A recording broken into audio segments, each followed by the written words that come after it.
Beza, beza,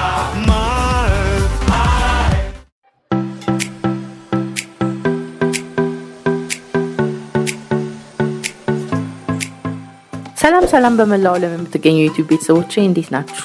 ቤዛ ማዕድ የሚለውን የዩቲዩብ ቻናል ሁላችሁም ሰብስክራይብ አድርጉ።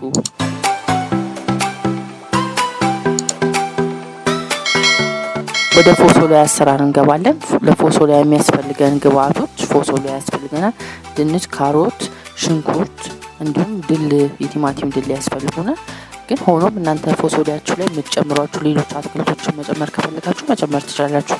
ለኔ ግን እነዚህ ግብአቶች በቂዎች ስለሆኑ መጀመሪያ ፎሶሊያችንን፣ ድንቻችንን፣ ካሮታችንን አጣጥበን በምስሉ ላይ በምታዩት መልኩ እናዘጋጃቸዋለን። ከዛ ድስት ላይ ከ3 ከ4 ማንኪያ የሾርባ ማንኪያ የሚያክል ዘይት ድስታችን ላይ አድርገን ዘይቱ እንዲግል እናደርገዋለን ማለት ነው። ዘይቱ መጋል ያለበት የምናስገባቸው ግብአቶቹ ውሃ እንዳይተፉና ከመጠበስ ወደ እንትን እንዳይልብን ውሃ ያለው ያዘለ እንዳይሆን ዘይቱ በደንብ እንዲግል እየሞከርን አንዳንድ እንትን እያስገባን እንሞክርበታለን። እንደዚህ በምስሉ ላይ ፍልጥ ሲል ሁሉንም እየጨመርን እንጠብሳቸዋለን። ካሮቱንም ድንቹንም ፎሶሊያውንም እንጠብሳለን። ግን ሆኖ ግን መጥበስ ስላችሁ ሙት ድብን ሲል አይደለም፣ ከትንሽዬ ከመጠበስ መለስተኛ ሲሆን ነው የምናወጣው ማለት ነው። በጣም መጠበስ የለበትም፣ ምክንያቱም አብሮ ደግሞ ስለሚበስል መካከለኛ አጠባበስ ነው የምጠብሱት። ከዛ ሁሉንም ፎሶሊያውንም እንደዛ እያደረጋችሁ ጠብሱታላችሁ። ድንቹንም ካሮቱንም እንደዛ አድርጋችሁ ከጠበሳችሁት በኋላ ሁሉንም እዛው ያዘጋጃችሁ የጠበሳችሁባት ዘይት ሌላ ነገር አሰሩበትም። እዛው ላይ ሽንኩርት አድርጋችሁ ፎሶሊያውን ድንቹን በኦርደር እያደረጋችሁት ሁሉንም አንድ ላይ ተጨምሩታላችሁ ማለት ነው። እዛው ዘይቱ ላይ ያቺ የጠበሳችሁባት ዘይት ሌላ አትደፋም ወይ ለሌላ ነገር አትሉ፣ እዛው ለፎሶሊያ መስሪያ ትሆናለች ማለት ነው። እና እንደዛ ካረጋችሁት በኋላ የቲማቲም ድል ተጨምሩበታላችሁ።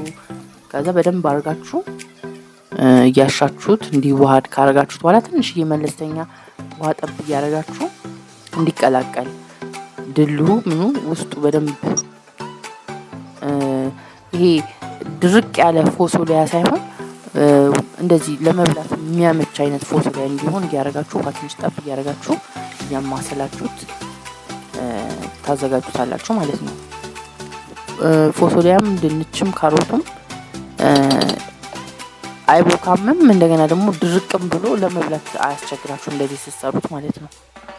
ስለዚህ እንደዚህ እያረጋችሁ እየሰራችሁ ፎሶሊያውን እቺን የሁዳዴ ጾምን በዚች በፎሶሊያ አሰራር ፎሶሊያውን እየሰራችሁ እንድትመገቡ ጋብዛችኋለሁ።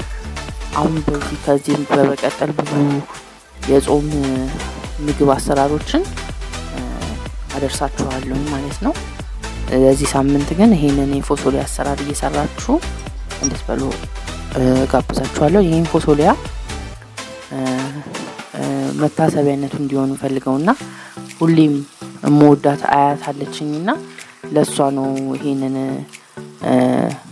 ፎሶሊያ አሰራር እንትን ምለው። ምክንያቱም ይሄን ፎሶሊያ አሰራር ያሳየችኝ እሷ ስለሆነች ይሄንን ልነግራችሁ ፈልጋለሁ። የአያቴ አሰራር ነው። ስለዚህ ይሄን ፎሶሊያ ጌጤ ፎሶሊያ ያለዋለሁኝ። ስለዚህ አመሰግናለሁኝ። ለዚህ ሳምንት ይሄን ፎሶሊያ እየሰራችሁ ሳምንቱን አሳልፉ። አመሰግናለሁ። መልካም የነነዌ ጾም ይሁንላችሁ ለኢትዮጵያ ኦርቶዶክስ ተዋሕዶ አማኞች። በሚቀጥለው ሳምንት በሌላ የጾም ምግብ አሰራር እንገናኛለን። አመሰግናለሁ።